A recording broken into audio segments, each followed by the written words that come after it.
All right, let's do it. Yo, yo, yo, yo, yo, yo, yo. What the fuck is up? What is good? How are you doing? How are you? What it is, what it do? It is the Puro Caballero Show. We're back again. This is episode number 103. How you doing? How is you? How you been? How you been? It's been a little bit. Been a few weeks since we last touched in with you guys. Yeah, man, we're getting right into it. I am your host, Mario Caballero, aka Puro Caballero, aka Stony Munoz, repping them Bengals. What up? What up? Shout out to Joey Burr out there, out here in LA. But yeah, what's good? The homie, aka Slow Toke Rodriguez, aka Drugs Bunny, bro. AKA Schoolboy Foo, AKA Fart LeBeau on you hoes. Oh man, what is happening? I don't know why I moved that camera. That's a question I do not know. But yeah, let's get right into it, man. This is episode 103, like I mentioned. Today is February the 10th. It is a Thursday. It is nighttime. It is warm. Los Angeles is heating up this weekend. Not just because they're going to have the greatest halftime show of all time at the Super Bowl on Sunday. And the fact that the game's even happening at SoFi Stadium down here, but no, man, the sun's coming out. It's getting hot out here in Southern California now. I don't know why I'm giving you a weather report off the top of this fucking podcast, but that's what we're doing. That's exactly what we're doing. Yeah. The fuck is going down? Man, a lot of shit has happened in my life. I've been busy. It's like every day's been an adventure, man, these last couple weeks. So yeah, I guess I'll just talk a little bit about my personal problems and histories for these last 2 weeks, and then we'll get into a little sports news and then into some other news topics and whatnot and what have you. But yeah, man, my life's been kind of crazy. I've been sticking with this comedy grind. I've had this weird situation with my job where it's like my job for the moment, but the company I work for is actively interviewing people for my position. So I'm like still getting a paycheck, but my days are numbered kind of thing. So I'm like kind of in that limbo going down. That's kind of happening. Let's see. We're going to turn back the clock. Not this last Monday, but the one prior. I got my car broken into, man. Happened in downtown LA. It was so sad. I went to go do an open mic at Boomtown Brewery, and some motherfucker went and smashed my car and decided to take a backpack that I left open, which fucking sucked. The backpack had like a bunch of like my stuff for work, for my job, because I had just come from work directly to that open mic, so that kind of sucked. So yeah, your boy got fucking burglarized. Man, they smash and grab. They busted my back right window and my car and took that shit. But even worse, they took my brownies and lemonade fanny pack that I kept all my weed shit in. So they took my fucking weed, which was like the biggest downer. I was like, God damn it, I have a broken window. God damn it, my work laptop's stolen. Well, all right, my company, they can afford a replacement. Well, at least I can go home and smoke some weed. Ah, fuck, they took that shit too, man. And this all happened in like 3 seconds. I'm just like, damn it. Damn it, damn it, damn it, man. I was parked right around the corner too, and it didn't even fucking matter. Apparently, there's been a bunch of burglaries happen around there in that area. So, I mean, fair warning, beware. Yeah, I'm an idiot. I shouldn't have fucking put that shit in my back seat, but it is what it is, man. I've been down on myself for that shit. So that fucking happened. So Tuesday, I'm going into work with busted up window, shit, glass everywhere. Was able to clean that shit out. Wednesday, finally, I was able to get a new window installed after work. I had to get into work early so I could leave early, drive to East LA to Boyle Heights, get a window replacement, the cheapest one that I could find, like $140. Get that shit fixed, and then continue on my journey and drive all the way out to Ontario to A La Seis, where I had a spot that night. Shout out to the homie Paul Antonio. For thank you for having me on your show. That was fun. We had a good time. But yeah, so that was a whole ordeal in it of itself. Let me see what else happened. Had a spot that Friday, Friday night at the Rent Theater. Shout out to Judy running that one. And then we had another show over the weekend on Sunday, which was very fun, very cool. Yeah, we got to run another show over at Campus Billiards. It's the 8-ball comedy show. Bang, play a little pool out there afterwards as well. But that shit was fun as hell. Who do we have on that lineup? We had a good lineup on that one. It was, I will tell you right now, it was homie Mario Rodriguez, Tim Red, Jerry Hernandez, Ariel Solomon, Coke, AJ Santos, and Gabby Vargas. Oh my god, I was really happy for this lineup. It was fun. Those shows that we do out of campus are pretty cool. It's like Sunday night, which is like, that's kind of rough, but it can be a little difficult, but I always try to make it a fun show. Try to pick people that I like having a good time with. So those were pretty fun. That was cool. That was a good show. So thank you everybody who came out and was there at Campus Billiards. Thank you to all the regular patrons who came out and enjoyed the show. Thank you so much. And thank you so much to the comics for killing it and doing your part, man. Everybody had a good set, I'd say, and we had a good time. We had a fun time, man. So yeah, that was Sunday, and then what did I do Monday? I think I was chilling on Monday. What the fuck? No, I went to the gym on Monday, but then Tuesday, I went to the gym on Sunday and then Monday, and then Tuesday though. Ooh, Tuesday was another show over at Thai Angel Bar. It's been damn, how long have we been at Thai Angel? Been a minute. It has been a minute. Anyway, we're keeping it moving. The last show we had who else? We had Chica, Luis Noriega, Dan Postian, Gil Thomas, Gil's cool, Doria, and Shaman Joel. Shout up to Shaman. Shout out. That was a good one. That was a fun show. Yeah, but man, I'm not gonna lie. I was tired. I was getting run down by that point. I had a lot of shit going on in my life, and like I was just like, "Fuck, bro!" Like I was running on fumes, man. Cause like start off the week with Sunday night. I do that show, get home late, all that stuff. Get into work Monday. I'm like tired. I'm like working, helping out a different office for the company I work for, and then trying to figure all that stuff out. And then, yeah, get to rest a little bit on Monday, but then Tuesday comes around, do that full day, that full night. And then Wednesday was yesterday. I was tired again. And then I had another spot, man. I had a spot out in North Hollywood at the Haha Comedy Club. I got to do my first ever roast battle. That was it was a learning experience. It was interesting to say the least. Probably did not put as much effort in as I should have, but regardless, I got a win. I got a victory. Your boy got a W. Yahoo! Shout out to my opponent, Andy Lowe. Yeah, we were the last battle of the night, and we probably should not have been maybe even on the lineup. I don't know. It was a pretty bad win. To say that I won is like, being kind. That's like the most kind way you could put it. It was a bit of a struggle. I'm not even gonna lie. Like I was barely keeping my attention span at the beginning, and then by the end of it, I'm just like I was kind of in and out of it. So like I didn't have as good of a stage presence as I should have or as I could have, I'd say. But yeah, it was something.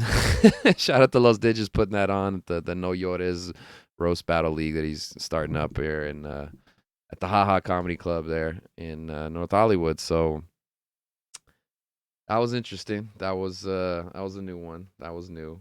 But fuck it. I'll probably come back at some point, do another one. And just I don't know. I don't know when that's gonna be, man. Shout out to Miranda Meadows. She is one of the people who runs the Comic Wars, which is one out in the Deep Valley, man, super far north. It's maybe Upland or somewhere. But anyway, they run a fun show.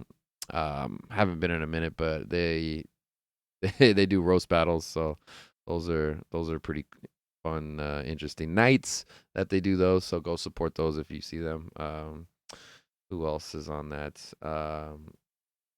Fucking why am I blanking? Why am I blanking? A fellow um bald headed comic. Oh, Nate Welch. Nate shout out to Nate.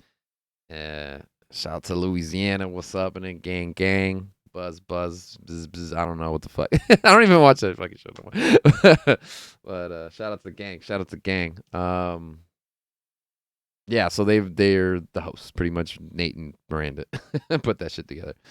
So yeah, at some point I'll do that shit, and then maybe I don't know, maybe if I fucking improve, I can get a good matchup. I might try to hit the store, but performance I put on last night, I ain't gonna win nothing, man. Dude, I felt like you know how like the Jets sometimes got to play the Texans every year. It's like somebody has to win. Dude, that's what it felt like, bro. I felt like I won, but like nobody put on a good performance, like by default. Like final score 10-7. You're like, all right, whatever, man. But yeah, so that's my life, man. I've been busy. I've been tired, just fucking keeping at it with this comedy shit, man. I got some stuff coming up on the books. See what we got. What can I promote? We're gonna plug for myself. Tomorrow night I will be back at the Rent Theater at 8 o'clock. Let me know if you're trying to stop by. If you're seeing this, it's probably too late. You probably missed that shit. But yeah, man, go check it out. Go do all that shit. Let me see what else do I got going on next week. Kind of slow throughout the week. Super Bowl's on Sunday. Gonna be hosting a little party there. So if you fucking the homie, if you fucking in town, just fucking hit me up. Might make that happen. If not, then if I don't respond to you, then maybe I just don't want to watch football with you. I don't know. No hate, no judgment. I mean, it is what it is. But so anyway, next Friday, I'm gonna be helping out. I think I'm gonna do a little DJ set at the Laughter Hours comedy show with the homie Steven Briggs. What up? What up? The last one he did was very fun. I blacked out that night and don't know exactly how I made it home, but I made it home.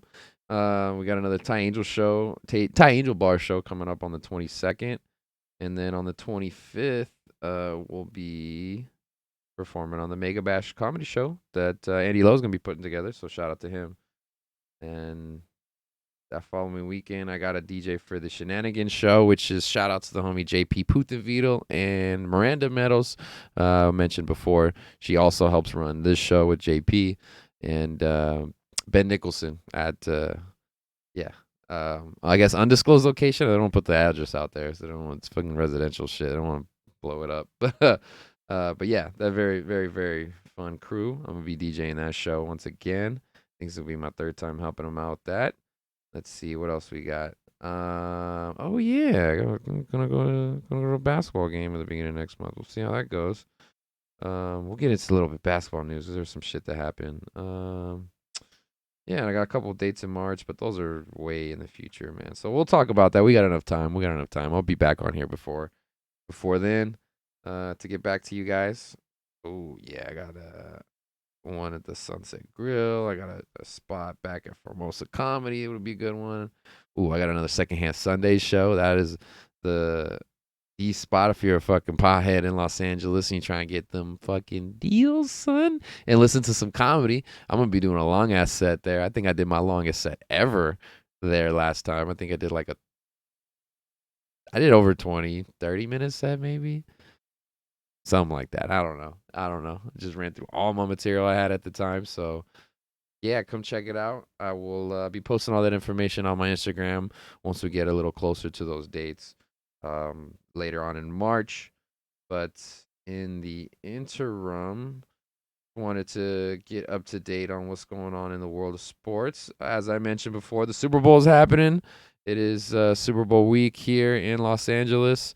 Players are getting all loose and ready to go. It is Thursday night. Sunday is the game.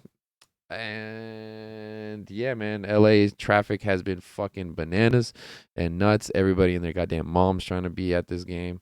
Tickets, last time I checked, are like in the $5,000 to $6,000 range. Um, and they haven't gone down for the last couple weeks since I've been looking. So yeah, man, it is wild. It's hard to get that ticket. People are excited for the game. The hometown LA Rams are in the Super Bowl, which would mean something a lot more if LA actually gave a fuck, which it doesn't seem like they 100% do. They like, I don't know. It's weird. I mean, the Rams have only been back for a couple years. There's some people who have like some ties to when they were there playing in Anaheim or even before when they were playing actually closer in LA, um, at the Coliseum and whatnot. But yeah, man, it's technically a hometown team. I mean, the last game they played, they were the home team. Technically, on paper, in the stands, there was a shit ton of red and gold for the Niners in that NFC Championship game. But regardless, they're here. They made it. They're one game away from a championship. So we'll see what they do. They are facing Cincinnati.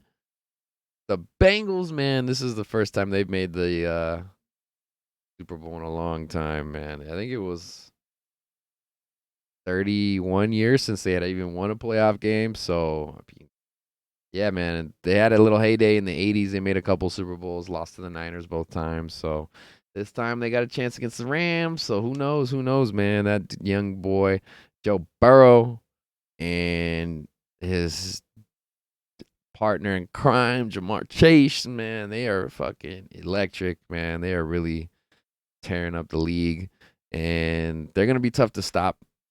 Uh, but at the same point, I feel like the Rams defense is going to be a lot more of a challenge than some of the other defenses they've been playing in these last couple of rounds. Tennessee was pretty good. I'll give them that. Tennessee sacked the shit out of Burrow, even though he somehow found a way to win. That Tennessee offense that game just did not show up, but like they needed to. And Derrick Henry coming back off injury and whatnot, but yeah, man, it's gonna be a fun matchup. I hope the game's pretty close. I'm gonna try to look at some of these prop bets.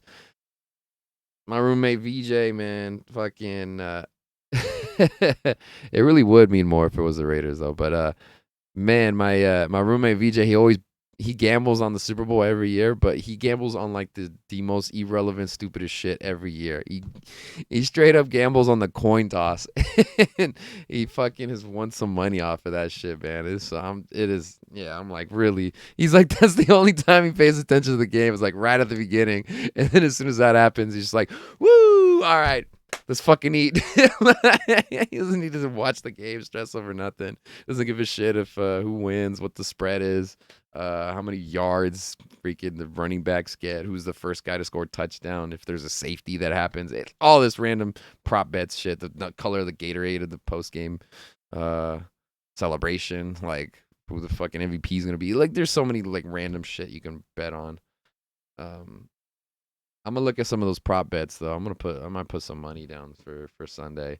I'm in a couple of squares for the Super Bowl, so we'll see if those turn up profitable. I very much hope so. It was like $10 a square, something like that. But yeah, it should be a good matchup. And I hope we have a good game. I hope we have a good game, man. Shout out to Anthony Munoz though, legend. Cincinnati Bengal, Chicano legend football. But oh yeah, I also went to USC, so SoCal legend as well. But yeah, man, should be a fun show. Um, I don't know. I don't know. What's my prediction? What's my prediction? It's gonna be tough. It's gonna be a tough one. I will say I want the Bengals to win, but I think the Rams are gonna win. I think the Rams are gonna win.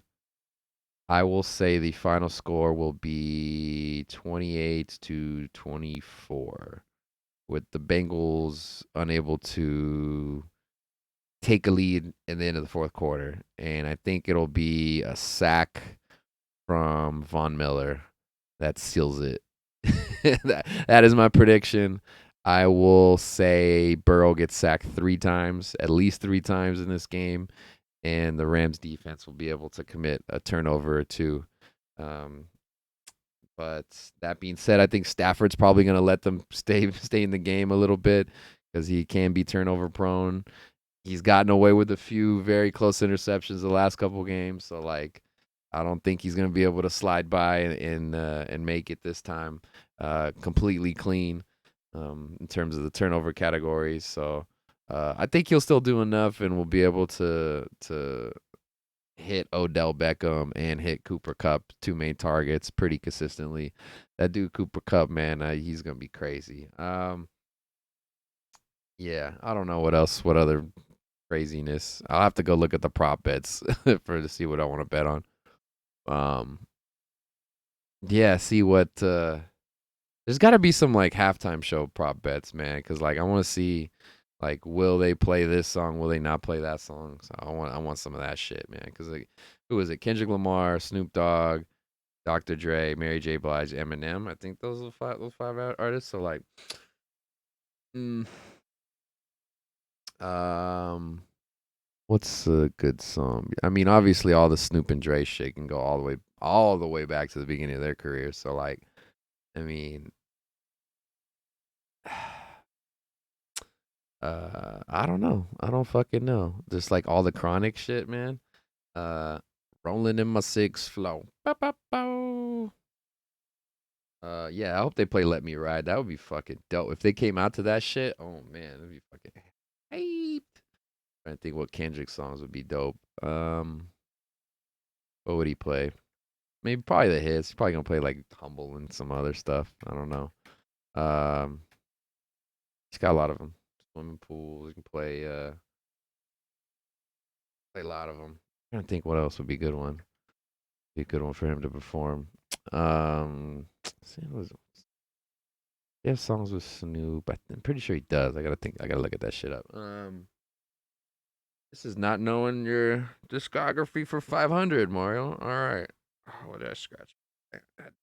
Ah, god damn it. Oh, I might swell up. Oh well. Oh well. Oh fucking well. Oh well. Man, I've been joking about this Super Bowl, man. How about the Rams made it? LA team made it. Dude, if somehow, some way the Raiders would have made it and played the Rams, dude, you could have called it the Cholo Bowl. Like they could have turned Inglewood, all of Inglewood, into like a fucking swap meet for this last week, man. Fucking the Lolos coming out in full force and shit. Dude, it would have been wild. It would have been insane. It would have been off the chain, dog.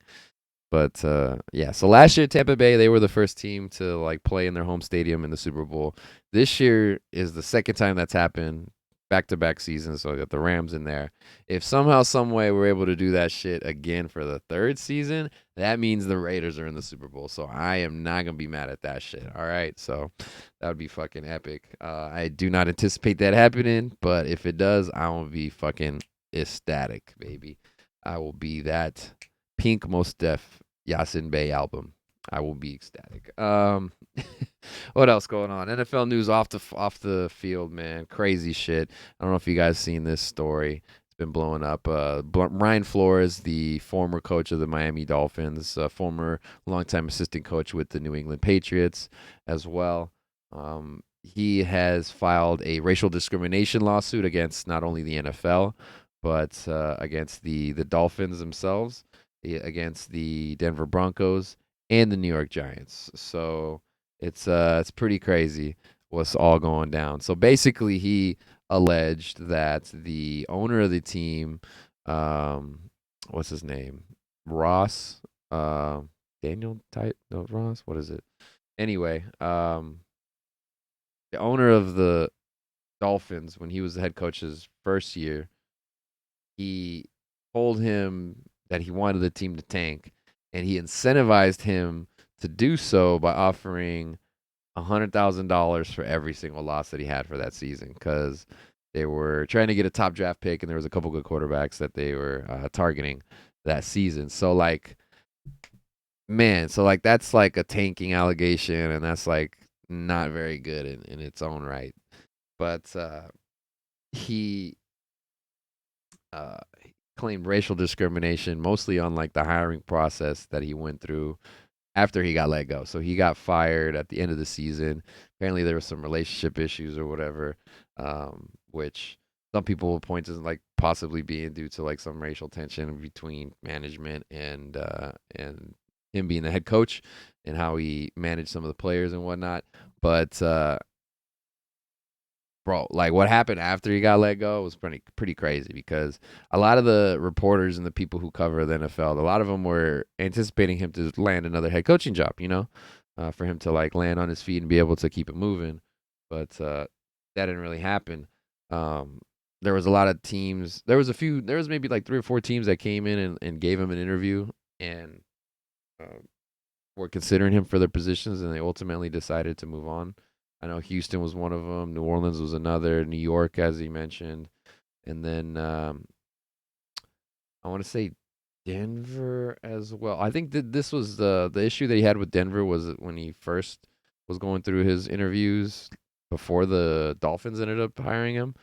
There was I think this is when Vic Fangio was hired as the head coach, who is now currently let go from the team after the season. So this is about like 2, 3 years ago. So they already knew that they were going to try to get Fangio and then try to sign him. So the NFL has the Rooney Rule where you have to interview a minority candidate, and so they gave him an interview. I think in Connecticut or somewhere on the East Coast. But Brian Flores claims that John Elway and who else? The some of the other executives were looked like they had been like getting fucked up the night before, drinking pretty hard, looking all out of character and whatnot, all disheveled and all that stuff. So he claims that they didn't take it seriously and we're just going through the ropes or going through the motions pretty much just to fulfill that obligation to interview a minority candidate. So basically it was kind of a sham interview and it's just like putting them up there just to say they did it, right? So so that happens, and then during this year when he's going for new interviews for these coaching jobs, he was up for the candidacy for the New York Giants. He was going to get an interview, and in the meantime, he gets a text from Bill Belichick who says, "Hey man, I think you have the inside track for the job. Like, way to go, pretty much." And yeah, he was, I guess, like happy for it at the moment. But then Bill Belichick realizes that he sent the text to the wrong Brian because there's Brian Flores who used to coach under him, and then there's Brian Dayball who was the assistant coach. He's like the what was he the offensive coordinator for the Buffalo Bills, and so he meant to text Brian Dayball. Congratulations, you got the job lined up pretty much. So similar ordeal. The Giants were scheduled to give him an interview afterwards, but apparently in their camp they had already made that decision in their head that they were going to go with the guy from Buffalo. So hey man, Brian Flores is like shit out of luck once again. So that happened. But yeah, he was alleging that there's like a um, bad history with the NFL in terms of like their hiring practices for minority candidates, which is very true. Uh, I think by the end of this season, Mike Tomlin was the only head coach who was on an NFL roster. Since then, and Lovie Smith has been hired by the Houston Texans. I know that what was his name from the somebody got a head coaching job. Former Niners offensive coordinator. What the hell is his name? Mike McDonald, I think.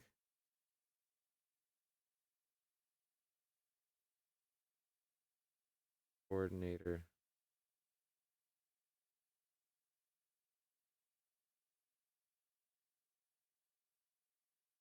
Fuck was this guy? McDaniels? Mike McDaniel. That's who it was. Yeah, so he's now the head coach for the Dolphins.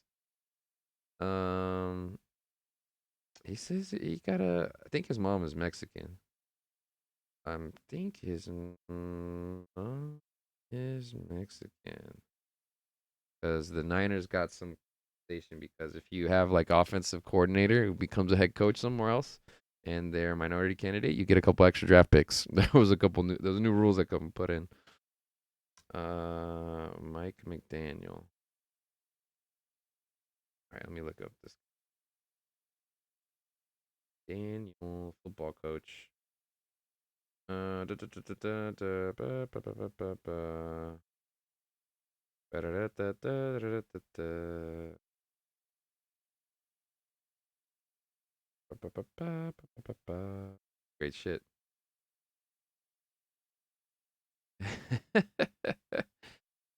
uh, Alrighty.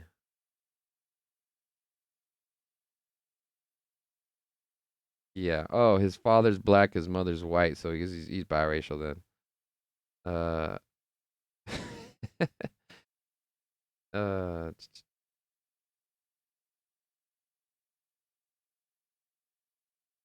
damn. Yeah, he does he if you see him, you wouldn't assume that his dad's black, but like is what it is. So yeah. So he was considered a minority assistant coach. But yeah, there's questions of like, is the new owner black? Is he not black? What's going on? What do I want to believe? Oh, his wife is very blonde, very white. All right, got a cute little daughter. All right, that's enough of that. That's enough of that. So yeah, Mike McDaniel. Yes, he is part black. There you go. There it is. Congratulations. The fuck were we? Yeah, racial discrimination. That shit's for real in NFL, man. Like that's just fucking real. Not it's like insiders like a club in terms of all the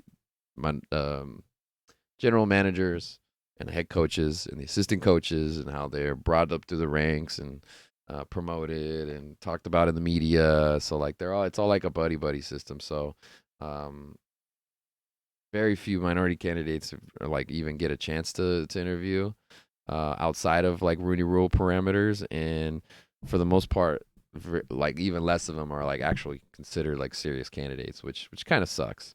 Like being paraded out there is just like the token um, black, Latino, Asian, whatever candidate, and just knowing that you're not going to get the job, but like that's going to be like the footnote in your career is that like he once interviewed for a head coaching job, never got it, still coach special teams the rest of his career. You know what I mean? Like shit like that. It's like really like that fucking sucks. But so being told you have an equal opportunity and then just not even just going into the interview knowing that like the team doesn't give a shit about you or is not even considering you, that's pretty disheartening, man. That's pretty shitty. So I feel for Brian Flores, and some of his representatives said that he might have gotten another head coaching job had he not come forward with that lawsuit, but he made it a class action suit, so we'll see if anybody else jumps in.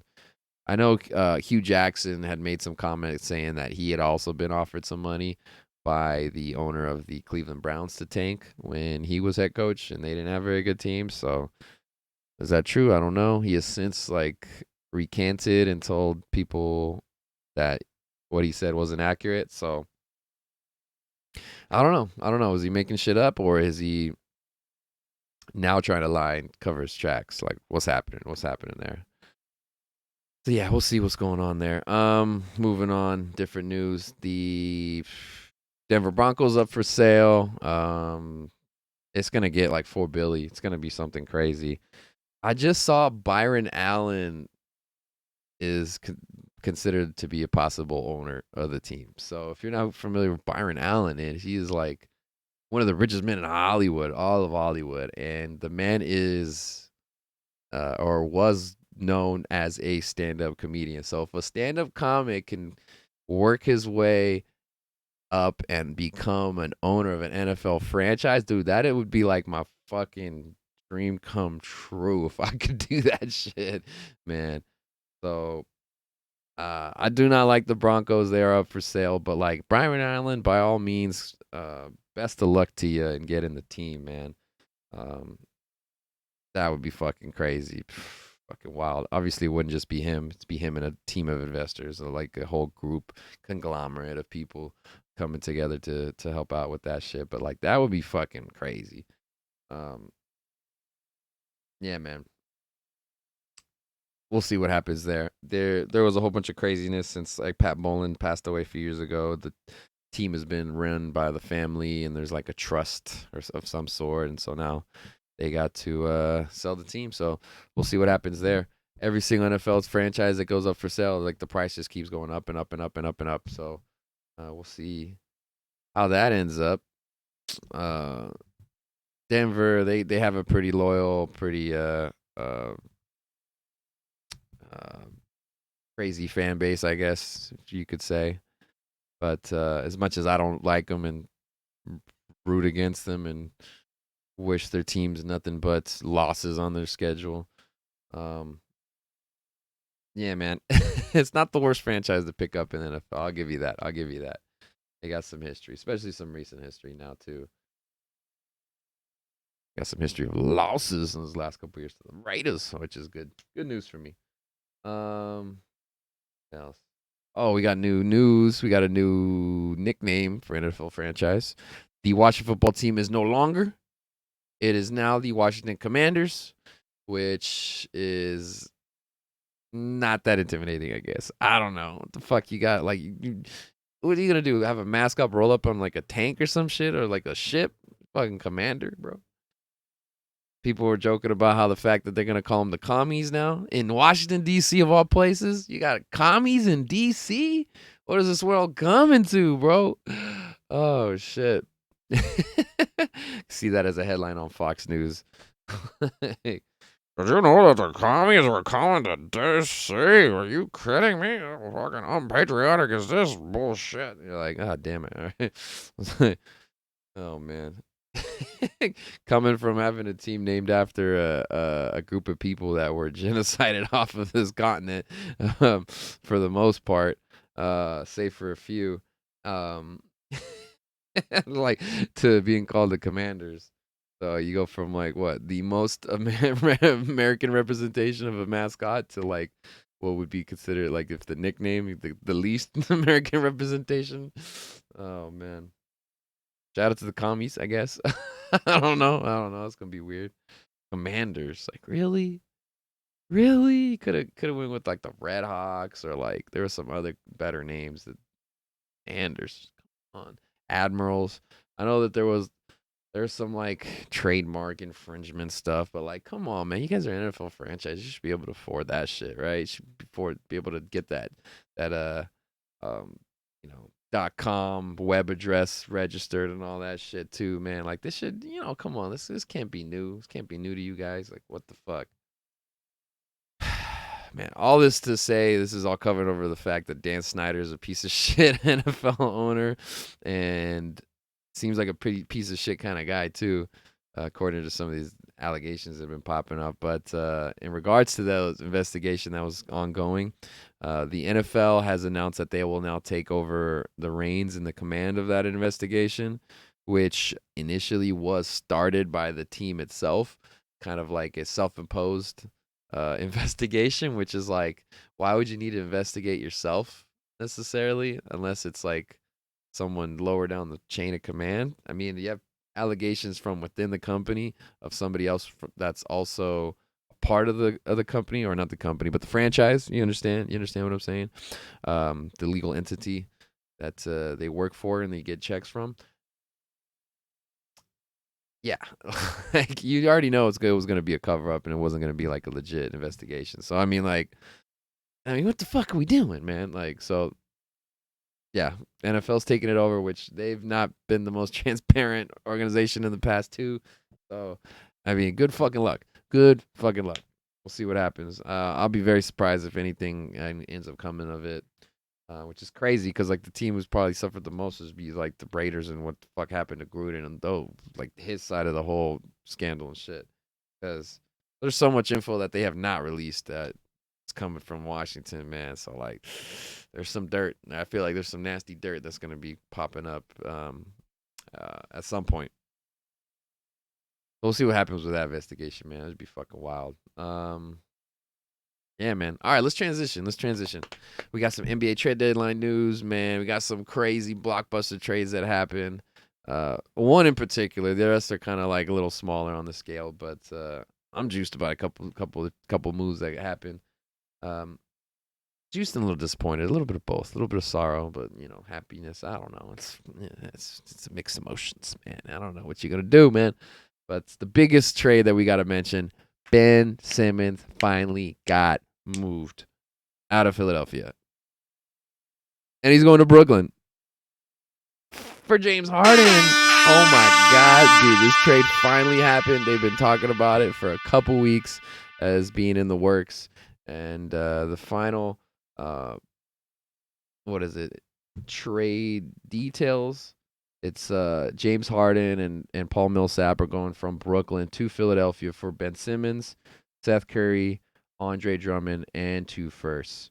So yeah, the Philly was able to be patient, and they got a big fish in return in James Harden. Now, could you argue about his personality, his play styling, maybe sometimes the lack of attention to detail, and issues happening in the postseason from time to time? Yeah, for sure.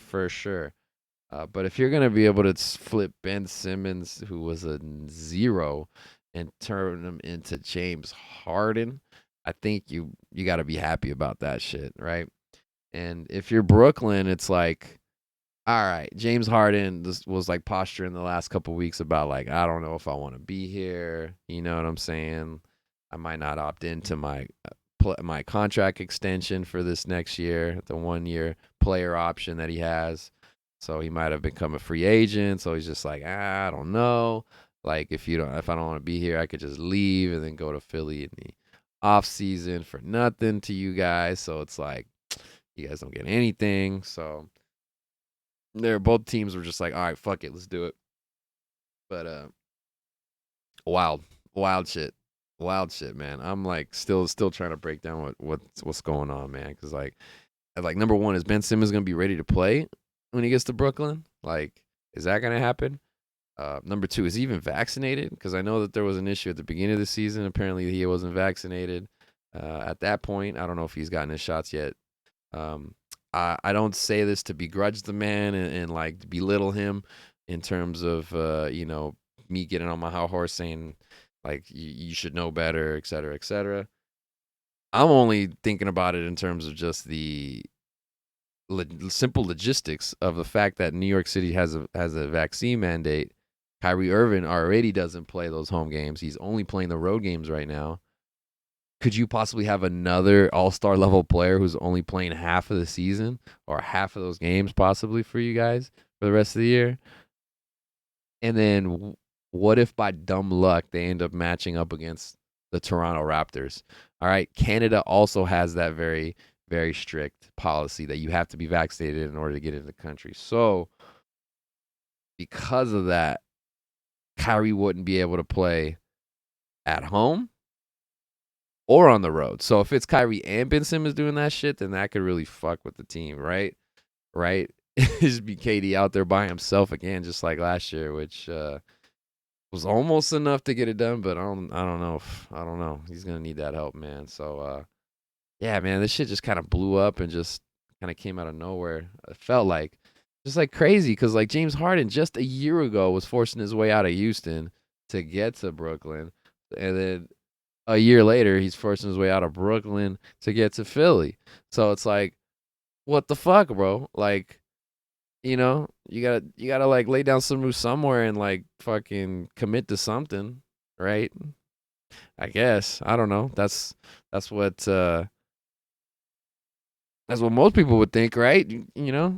Like when the going gets tough, you just can't fold every single time and just be like, all right, I want to try something different. Like, come on, bro. I understand he was in Houston for a while, but even then, he was just like, all right, I don't like so and so playing with me. I don't like so and so play with me. I want a new best teammate. I want a new sidekick or whatever. And Daryl Morey, for the most part, general manager, was able to do that for him. So then eventually he was just like, all right, I don't even want to be here anymore. I want to go somewhere else and do this shit.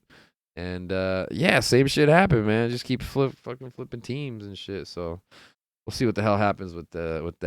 It'd be interesting to see how Embiid, who's like on another planet this season, playing amazing, how him and Harden are going to be able to coexist because the way that he played with the other guys on the team are a little bit different. Even though Harden's a shooter, he's not a guy who's going to be running around a lot like Seth Curry was. So maybe less dribble handoff action. Probably more pick and rolls between Embiid and Harden.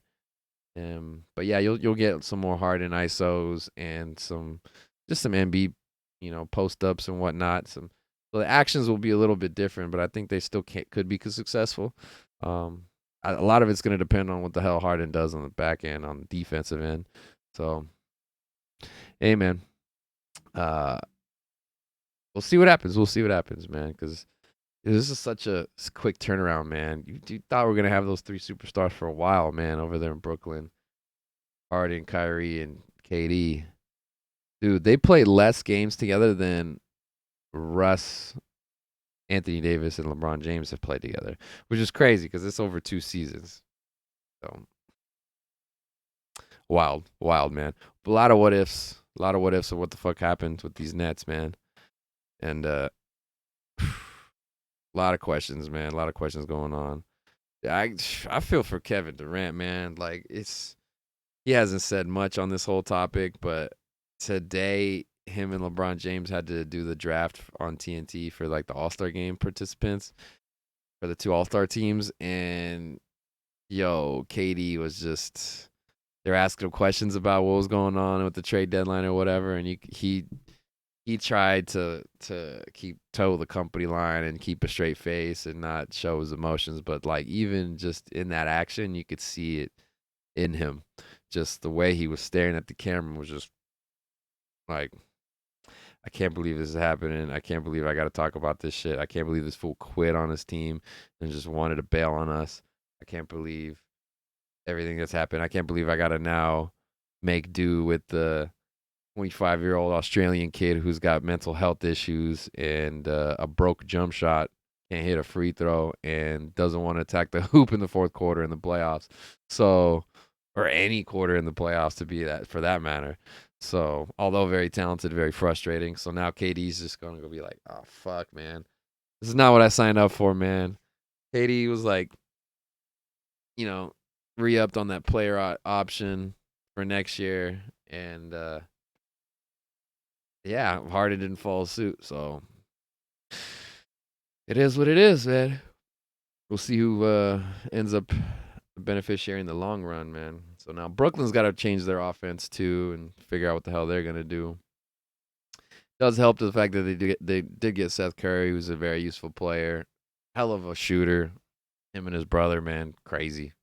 But yeah, man, he's a useful player. Play off the ball, does a lot of like dribble handoff action. So we'll see if he'll be able to incorporate that kind of game into what Brooklyn does because they needed some spacing. I think Joe Harris is going to possibly be missing the rest of the season, if not the majority of it. So who knows if he'll be able to come back in time. So they needed some shooters from the perimeter, and he'll be able to help like that. So we'll see what happens. So you can put Ben Simmons kind of at like the power forward spot, I guess, maybe the 3 spot. So, and see how that rolls. So, should have some big front court then. Not interesting matchups. We'll see what happens. More trade deadline news. CJ McCollum is going to the Pelicans. Deal between New Orleans and Portland. So Norm Powell and Robert Covington going over to the Clippers. This trade happened a couple days ago. And yeah, man. So the McCollum and Dame Lillard backcourt is finally done with. No more 2 small guards playing at the same time on that roster. But getting Norman Powell back in the trade, I think is a pretty good move. Covington can still give you some stuff, but oh wait, I'm looking at a different shit. What am I looking for? Yeah. Wait, hold on. Is this a multi-trade? Hold on a second. I'm getting all confused, man. What the fuck was this trade? CJ. Oh, I think this was two different trades.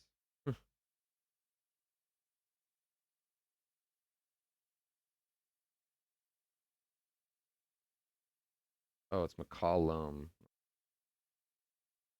McCollum trade. Ooh. Okay. All right. Oh yeah, Josh Hart, Thomas Sotaransky, Nikhil Alexander Walker, and Didi Lusada are going to Orland. New Orleans is sending a protected first round pick and two second round picks. First round pick is number 5 to 14, protected for 2022. Doesn't convey this year. The first rounder kicks to the future for the Trailblazers. All right. New Orleans also sending forwards Larry Nance Jr. and Tony Snell to New Orleans. Let's see. Blazers have made the playoffs every year since McCollum came in. Year after selecting Dame. Good dude. Good dude overall. Dame. What the fuck else? Oh yeah, Norm Powell. Trade. Check that shit out. Boom. Uh uh uh.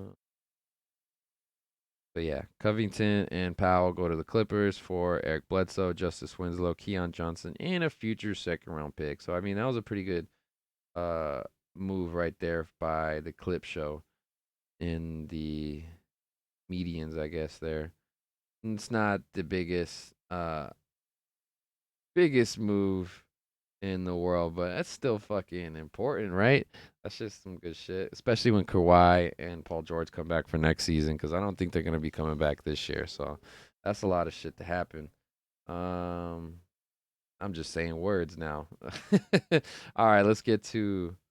Oh no, hold on. Karis LeVert ended up going to the Cavaliers. I think he was. Dude, I'm trying to. What the fuck were all these trade deals? Dude, my brain is mush, bro. It's fucking mush. Uh,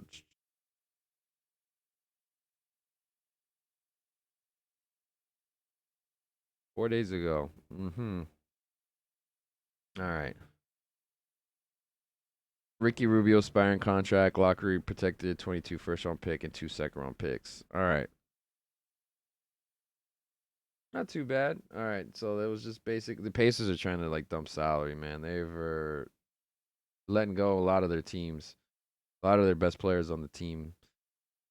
Um, Maybe arguably the best player, Domantas Sabonis. He has left town and he's got traded to Sacramento. Somewhat of a controversial trade. I'm open to seeing what happens, man. I'm a little receptive because I really like Sabonis. I like his how he plays. I like his games. Big man, solid, very smart, got fundamentals, rebounds. Not super athletic, but like he's athletic enough, And dude puts up numbers, man. 2010s, a lot most nights, gets a good amount of assists for a big guy.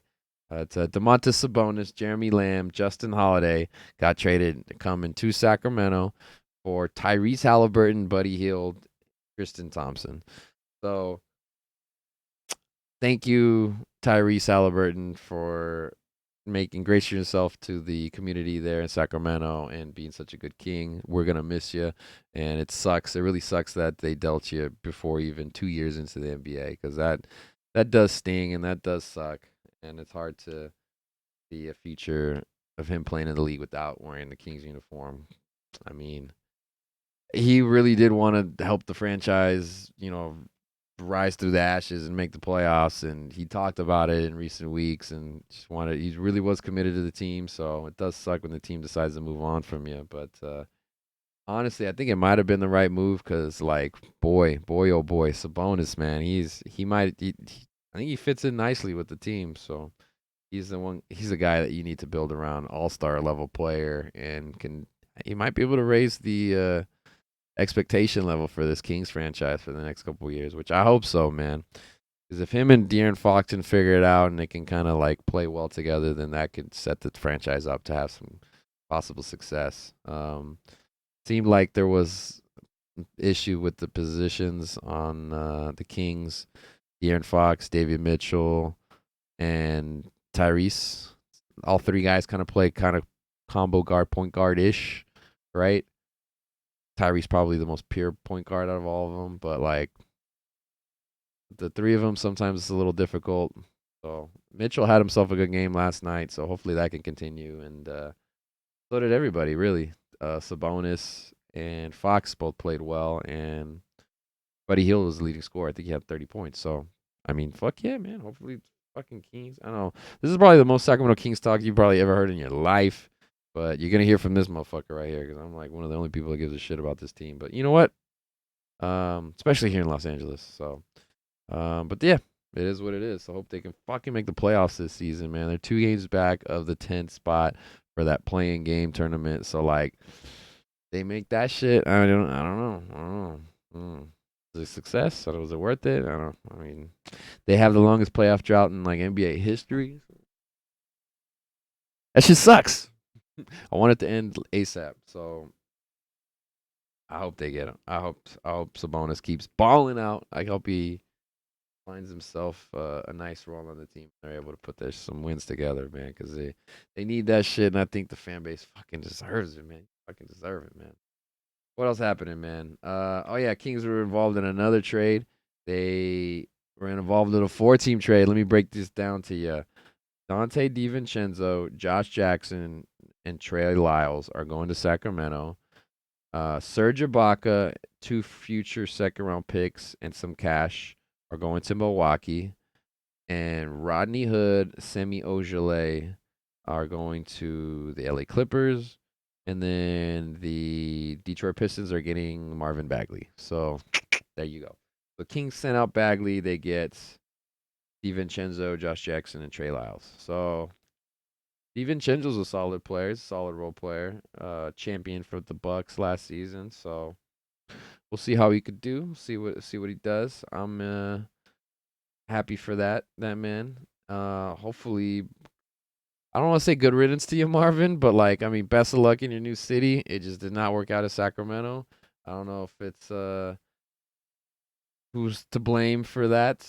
If it's the parentals getting a little bit too much into the business, or if it was just Marvin, just I don't know, just lack of effort or lack of trying, or it was just too big of a leap for him to make it to that NBA level. Who the hell knows? Maybe it was a little too young, a little too raw coming out, but yeah, never quite developed like we thought he could. And honestly, that pick is a bit of a disappointment considering the fact that Luka Doncic and Trae Young were right there, readily available to be chosen. Actually, I think Trae was before, but look, that Luka pick is gonna look so. Bagley, man, what the hell? All right, well, he's gonna get another chance in Motor City, I guess, but. Fuck, man, it's just another long line of busts that are coming out of Sacramento, man. Kings just do not know how to draft players. Obviously, they haven't made the playoffs in over a decade and a half. It's been rough. It's been a rough go. All right, last trade going down. Kristaps Porzingis going to the Wizards for Spencer Dinwiddie and Davis Bertans. I don't know, Porzingis. The unicorn going to Washington to go play with Bradley Beal. I don't know. He's gonna have more leeway, more free reign to do whatever the fuck he wants to, I guess, on the court. But yeah, man, Dallas is getting Dinwiddie and Bertans. Bertans has been a good shooter in the past. This year, his numbers have not been as good. And Dinwiddie He's he's a solid player, but I don't know. Sometimes has a little bit too big of an ego in terms of like where he's at in his game and what he can do. So I don't know. I don't know. We'll see what happens with those two franchises. Playing with Luka's difficult. I mean, it's weird too because the Mavericks they already have uh, Jesus. I'm becoming Bill Burr. I don't remember nobody's fucking names. Mavericks roster. What is their? It's Jalen Brunson. Is that what I'm talking about? Yeah. Yeah. Yeah. Yeah. All right. So yeah, they got Brunson in the mix already. So he's like, I guess their guard, their point guard. Oh man. All right, we gotta get this. We're powering through. Damn it! It is past midnight, but we are powering through. Mario, we doing this. We doing this. All right. Move on over to the fight games. UFC 271 going down this Saturday. Technically tomorrow, I guess next day. Israel Adesanya, Robert Whitaker. Dude, it's the rematch for the belts. I am excited to watch that matchup. That should be fucking fire. That should be a great fight. Adesanya is beat him the first time to get the belt, took it off of that man's uh, waist, and has held on to it for the last couple years. So this should be a fucking barn burner. Let's see. Fight card. Let's check the fight card. Let's see what is fighting on this one. There's some good fights on here. The co-main event is gonna be Derek Lewis versus Tai Tuivasa. What is up? Big boys are gonna bang, bro. Bang. Was it Bam Bam versus the Black Beast? That should be fucking fun. That'll be fireworks. So both those dudes talking shit, talking about they just trying to whoop some ass, throw some fists, man. So I think that's what's gonna happen. So I don't know what's the over under on like how long this fight's gonna last. It can't. Most people are, dude. If it gets to the second, I'm gonna be super super surprised. But then again, that Francis and Cyril fight, I didn't anticipate it going down how it did. But oof, oof, oof, oof, oof, oof. Talking about an exciting fight. Oof. Big boy's gonna fucking throw. God damn. All right, keep it moving. We got it. Jaron Cannonier and Derek Brunson going down. And Kyler Phillips, Marcelo Rojo, Bobby Green versus Nasrat Hakparast. And yeah, that's the main card for you there. Anybody to mention on the prelims? Andrei Arlovsky fighting. Dude fights a lot. Fighting Jared Vandera. Roxanne Modafferi versus Casey O'Neill. Alex Perez versus Matthew Christopher something. Schnell. And yeah, William Knight versus Maxim Grishin. Let's see. Early prelims. Anybody I know? Oh, Renato Moicano on there. Alexander Hernandez. Okay, that might be a good one. You guys can go down, can throw down.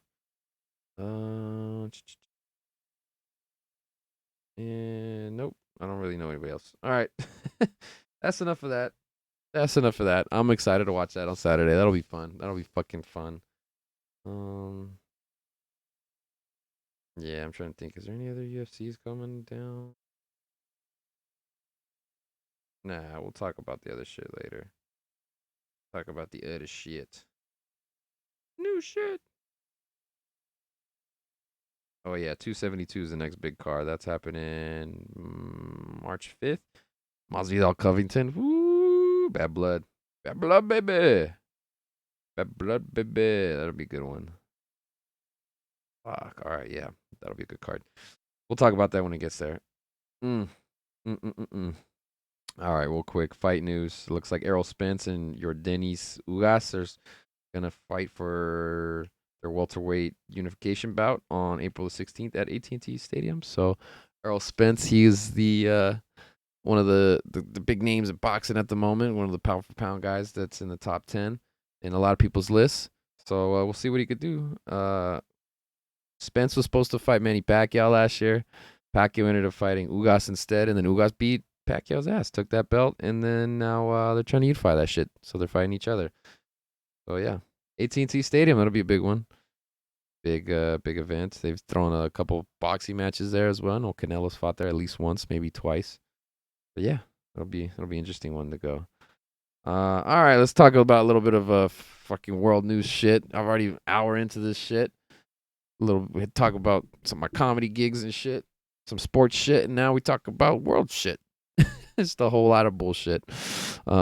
Speaking of which, I don't know if this is bullshit, but there's a lot of bullshit going down. But in regards to this story, but just this whole ongoing saga between Spotify, Joe Rogan, and people trying to cancel Joe for various reasons.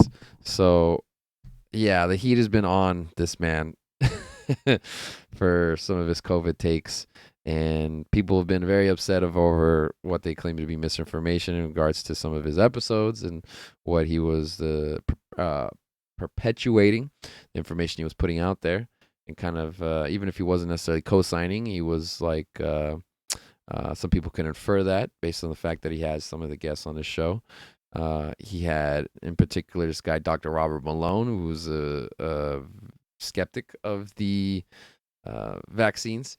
And so it kind of like placates into the perspective that Joe kind of already had of, since he's somebody who does take care of himself and had already gotten COVID and for whatever reason just didn't end up getting the vaccine. So, I mean, like, yeah, man, of course he's going to agree with somebody who's like, just going to be like, yeah, that's kind of like whatever or bullshit or whatever the fuck. I never watched the episode, so I'm not going to speak on the fact of that shit or what that man, Dr. Malone, said or didn't say. I just know that this whole media shit has been fucking crazy. So a lot of people have been pissed off about the fact that they're claiming misinformation or whatnot. And so Spotify, for the most part, has been defending Joe Rogan in terms of saying that they're not going to take him off the platform and they're still going to keep having the show up. They said that they came to like somewhat of an agreement in the fact that they're going to have a disclaimer on some of the videos that they claim might be controversial or might have some particular views that might not be accredited to like people who are, I guess, legitimate sources or whatnot. What people consider to be legitimate sources. I mean, on his show, there's been very detailed accounting of like the way the mainstream media has lied to people. So, like the fact that he is now being lambasted by the mainstream media is like not surprising on that front. But yeah, man, so there's a lot of people putting a lot of onus on his shit, which I get. I mean, he is the host of the show, the person who books the show and all that stuff. So he gets the guests. So he has like the show is from his vision. Obviously, I don't think he understood like the ramifications of how popular he is and like all of that entails and the responsibility that some people assume that he has now, having such a large audience to make sure that he's presenting the best information out there. That's not to say that it, a lot of the stuff he's proposed has been false, because I mean, a lot of this stuff is still new and we're still finding out stuff. And the way this research in regards to COVID is happening, it's advancing pretty quickly. So what can be a commonly accepted position a few months ago is now, considered to be not always the most accurate or the most likelihood situation that's happened. So I mean, there's a lot of information that we're just getting now. So I don't think it's too unreasonable for people to kind of like be able to kind of shift their view based off of the new information as that comes out. But yeah, I don't even know what the fuck I'm saying, man. Joe Rogan be talking shit, man.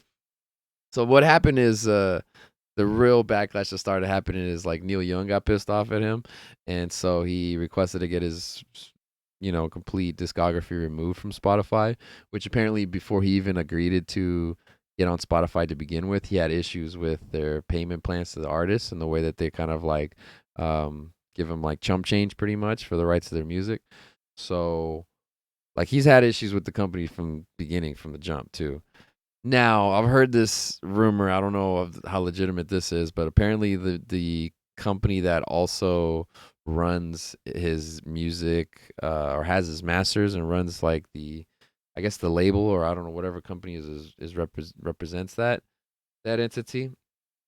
They apparently have a big big investment in Pfizer, and so they have very much a um, monetary what's the word I'm looking for?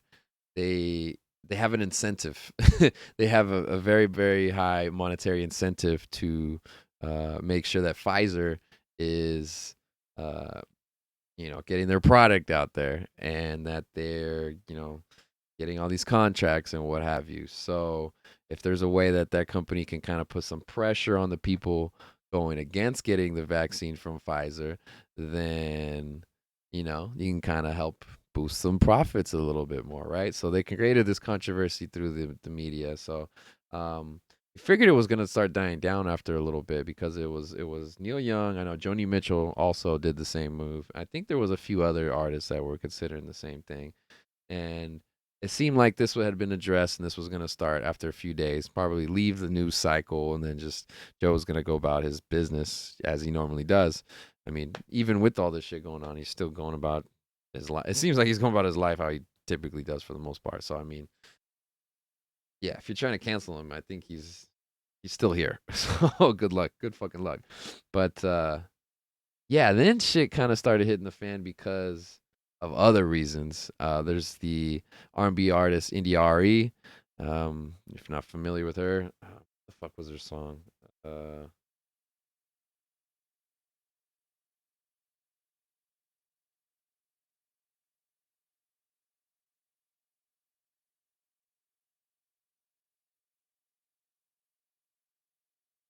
Uh, what the fuck was the name? Brown Skin. I think that's the one I remember. Uh, uh, uh. Yeah. Anyway, Magic was the one.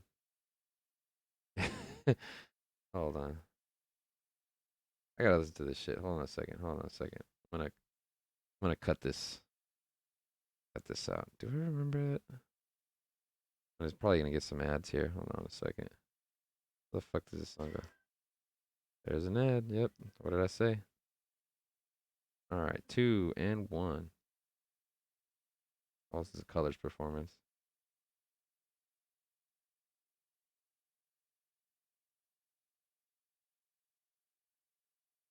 Wait, no, that's that magic. Hold on, I think I got the wrong fucking one. Worthy. The hell? Yeah, that was. Oh shit. Never mind. Hold on. Let me go on Wikipedia. God damn it. Do you guys remember? Oh shit. What is going on? Oh, video. Is that the one? Yeah, I think for brown skin. I don't remember. I don't fucking remember. Anyway, so she was like a popular she was an R&B artist that came about in like the early 2000s pretty much. And so she went up on Twitter and she posted this compilation video that is of Joe Rogan dropping N-bombs throughout like prior episodes of the Joe Rogan Experience. Now, most of those videos I will say look like they're pretty old, like in the first maybe few years of the show even happening. So like yeah, I get the backlash there. The usage of how he was using the term was all, for the most part, was used in the context of this guy said a this word like that way, like he was quoting somebody. So he wasn't like using it in the way to like try to offend somebody in that regard. So there's that. Um, but like, bro, I mean, that shit sucks, and he apologized for it. Obviously, I don't think he even in the current form of Joe Rogan, I don't think he even wants to like. He would deny that he's possibly said some shit that he just wants to regret, and I'm pretty sure that like a lot of those N bombs were, could have been avoided just he just wanted to add some context to like the stories that he's told and bring it to life in terms of like this is what that person said exactly. So um now is this defending him or is this like just giving him an explanation? I don't fucking know. I am not black and I cannot speak from that experience and that background. So like yeah, you should. I mean, you have every right to be upset and mad. Obviously, that is something that's it can I cannot relate to in that event because I don't that my background they don't have that history with the one particular term in particular like that. Um, but yeah, I mean, I don't think this should be that surprising in all regards. If you really know his history, most people really don't. I mean, he had a joke of using the N word from one of his like comedy specials that were like his first one that was on DVD that Netflix had. Remember watching it when like they first got the streaming services on like Xboxes and stuff when I was in college, and just being like, "Oh shit, he went there." So like, uh, yeah, man, it's not uncommon for the comics of that era to have some material in that regard and yeah, it is what it is on that shit. Obviously you don't hope people fucking do shit like that, but I mean we're human and shit happens. So here we are. So that shit sucked, man. That part was like what the fuck. It was like a 3-minute video compilation of just him just N bombs just going crazy. But yeah, it's yeah. I don't know, man. I don't know if it's a appropriate reaction or overreaction or whatnot. Even India.Arie says she doesn't even think he's racist per se, but that she just was just like, all right, well, I don't really want to fuck with Spotify because you fucks with so and so because of that past. So, um, which I get, I understand, but also like, shout out to India.Arie getting her name in the fucking media again, getting her name in the news cycle, which she hasn't really been in for a minute. So, but yeah, in any event, I know that clip was like put together for like 5 years ago, so it's been around surfing, circling the internets and whatnot for a minute now. So, he even like wanted to say that like he was kind of relieved that it eventually did come out because he knew that he would just be able to address it and just apologize for it up front. They'd rather be a little bit more upfront about it than kind of sweep it on the rug, which I kind of give him some credit for that part. But he claimed it was like a political hit job in the last episode that he did with Akash Singh. I think he's did another one since then, but yeah, the timing of it for sure, and like the way that the media's come about, kind of knocking him down. So the way he's been like building himself up and getting himself a big, huge name recognition and just the millions of listeners and the way he's been able to transition to Spotify and still not skip a beat. That's been it's been pretty crazy. But yeah, I think a lot of the media they're trying to like villainize him, tried to minimize his voice and platform because he does not agree with a lot of stuff that the far right or the far left wants to do or like the media that represents them. So I mean, he's been like his own unique person, and they feel like they don't can't control him. So it's like a threat. So a lot of times they'll attack people who they deem to be a threat. So I think that's kind of what's happening at the moment. Obviously he's had his own missteps and shit that he's could have done better. Says he's gonna fucking try to have like counterpoints of views on podcasts and time that out better and whatnot. But we'll see. We'll see if that remains to happen. But yeah, it's interesting because like Spotify after the whole N-word dilemma, they ended up removing 70 of his over 70 of his episodes. I think it was the number was like in the 90s now, from what I remember. But it'd be funny to me though if they like kept up all the Alex Jones and all these like the Milo interviews and all these crazy people who have been on his show, but they like take down like the mundane the mundane interviews with these like comics that he's had in the past. It'd be funny. It would suck for the comics if they took it down, but it'd be funny if they just say like, "Yeah, man, we're good," but they had all the controversial shit still up there. Just because people read headlines, they don't fucking actually like take a look and deep dive into shit. So like, if if that was the play Spotify did, where they're just like, all right, we're good, but they just deleted a lot of the fucking old shit that nobody, I don't know, it was like taking the time to go back and listen through as much stuff from like 10 years ago or some shit like that. Like, bro, that could have been a sly move of Spotify, man. But did they do that? I don't fucking know. Am I just talking in theoretical terms? I don't. Maybe. I don't know. Does Spotify CEO listen to my podcast? Probably not. Am I on their platform? Yeah, you should definitely tune in and give me a follow and a sub or whatever the hell you got to do on Spotify. I can't remember. I can't fucking remember, man. There's too much shit. Yeah, Spotify drama. Oh man, more news on the Kanye front, man. Did you see how he's going out with this Julia Austin, or what is it, Julia Fox chick? Julia Austin is some. That was Julia Austin's comic here in LA, but the Julia Fox been going out with Kanye. They've been spotted around all over the country, and Pete Davidson's still with his ex Kim Kardashian. There's still some bad blood going on there, but Kanye says he I think this is from last week.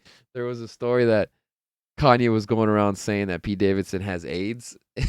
Like he's dropping that rumor out there, man. Just fucking just in the waters to see how it happens. Like, dude, there's petty and then there's just like fuck this motherfucker level of petty. I think Kanye's at that level. He's at 10. He's like, you fucking my ex-wife and you're like hanging around my children and you like fuck you. I want to get back with Kim, all this shit. So, dude, what the fuck? You got AIDS, man? Like, really? Like, you're insinuating that Kim's got AIDS now, too? Because they've been sleeping together? Like, what are you doing, bro? Like, spouting off at the mouth and shit. And, like, how would he know? How does this get dropped in conversation? It's just like, hey, man, you know that Pete Davidson dude? Bro, he's got AIDS.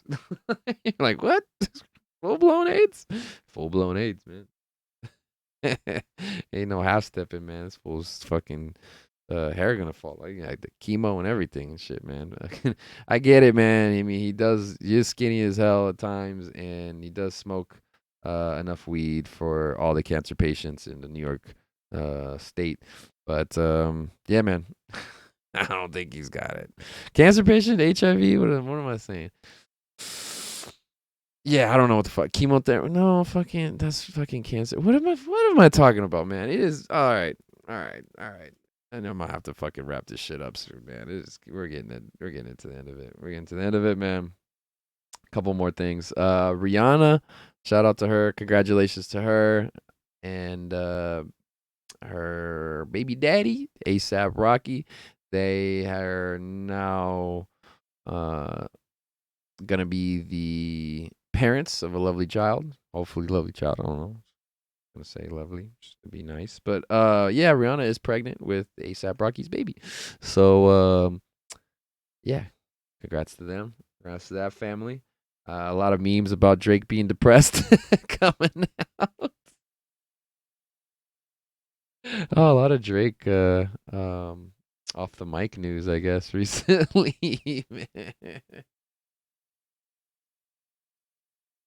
Yeah, you think he pulled the hot sauce move with Rihanna?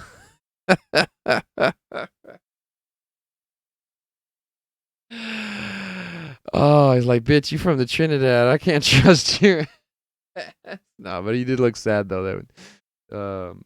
There's a footage of him at the one of the basketball games, I think Raptor game or something. He's looking at his phone like all sad and shit, just like they zoom in on him and it's fucking crazy, man.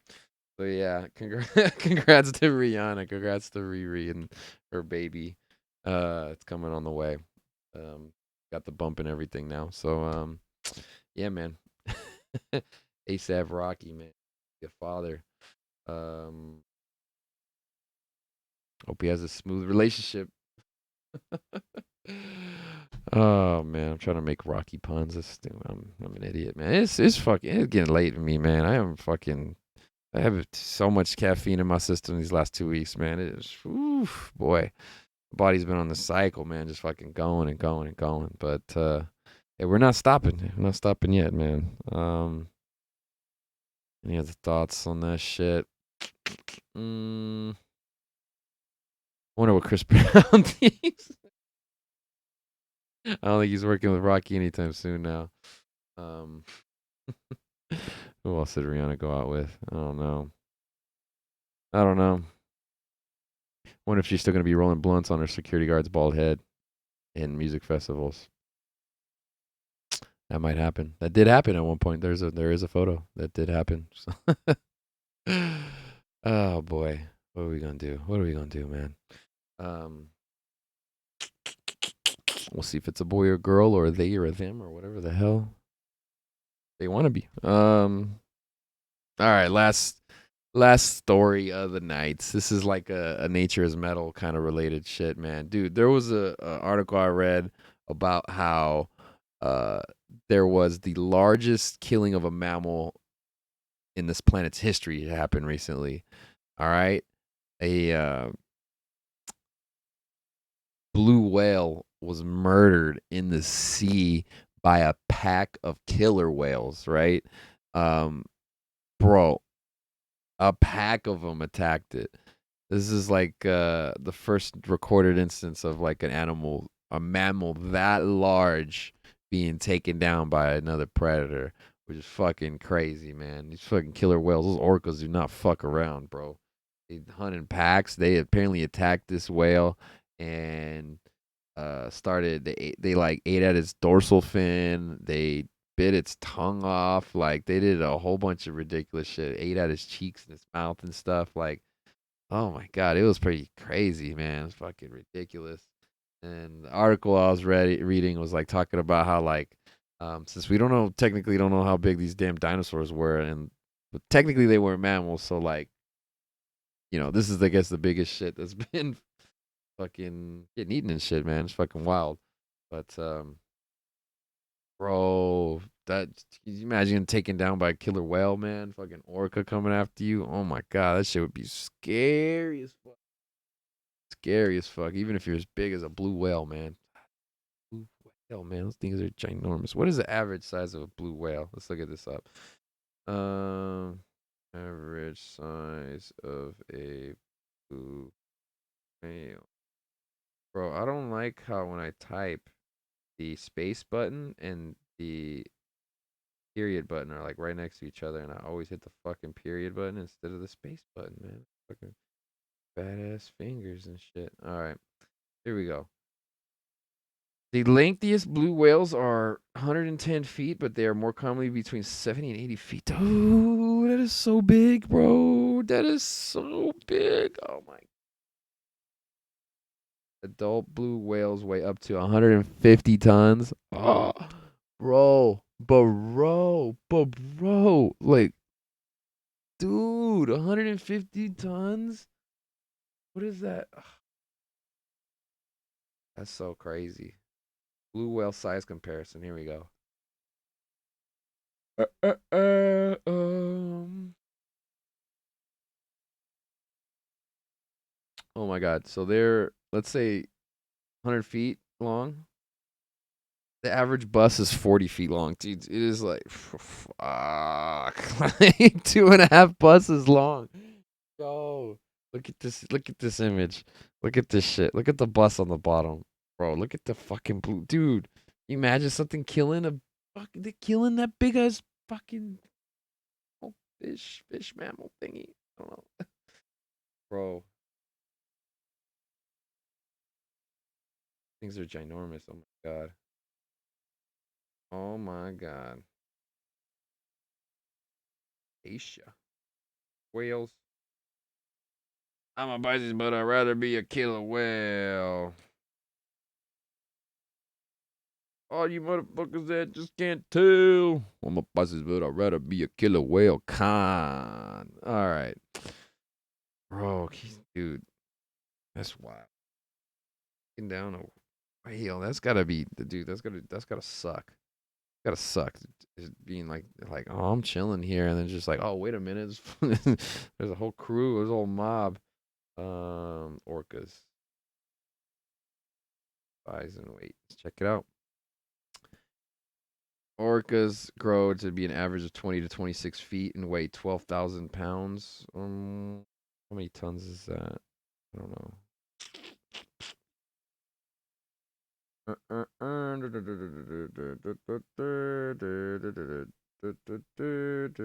6 tons. 6 tons for the males, are bigger ones. Fucking wild. So what were we saying? 150 up to 150 tons? 6 tons? Dude, that is some math right there, bro. Oh, jeez. Oh, jeez. 9 times. No, that's not right. 150 divided by. No, what the fuck? What the fuck did I do? 6. 25 times. Jesus Christ. Yo, shit. Dude, you go imagine killing something 25 times your size, your human size. Just, yo. Dude, can you imagine taking out like a hippo or some shit? Like, goddamn. Goddamn. Like with your bare hands and your mouth and shit. Like, dog. Dog. Dog. Mm. Mm. That's insane. That is fucking wild. Dude, 5 killer records held by orcas. All right. Dude, not to be fucked with. Don't fuck with Shamu, bro. Don't fuck with them orcas, man. Those animals need to be in the fucking wild and not in captivity. All right, all this fucking SeaWorld bullshit. Majestic animals that like have their own language and communication, and really intelligent beings that are just ferocious, and we just need to let them be. All right, we need to like make sure that their fucking dorsal fins are nice and fucking high and tight, and not fucking all slopped off to the side because they're all depressed living in pools in captivity in San Diego or wherever the fuck they're at. All right. um so yeah, killer whales, bro. There's some orca facts for your ass. Don't fuck with orcas, man. Is that the name of the episode? I don't know. Don't fuck with orcas. I don't know. I don't know. We'll figure it out. We'll fix this shit in post, man. It's dude, it's like it is getting late. It is getting late here. Thank you so much, everybody who's been tuning in. You've been amazing. Thank you, everybody, as always, for supporting the show, the Puro Caballero Show. We are on Instagram at the Puro Caballero Show. You could follow me at Puro Caballero. The show is available on all the platforms. We are on YouTube. We are live on Twitch right now. The replay will be available, I want to say, for 2 weeks there.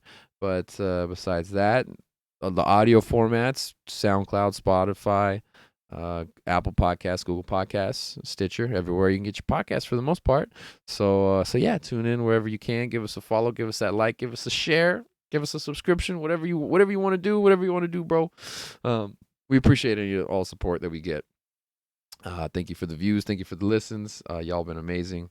As I mentioned, more comedy upcoming. Got a spot tomorrow night and into next week. So yeah, follow me on Instagram. I'll be posting more of that shit up online there. Um, yeah, we'll have some UFC fights this weekend. Super Bowl coming up, and I'll talk to you guys after that happens. All right. I think that's it. Later. Y'all be good. Peace. Oh no. Transition. That's transition. Boom. Thank you for tuning in. Yee. Thank you. Thank you. Thank you.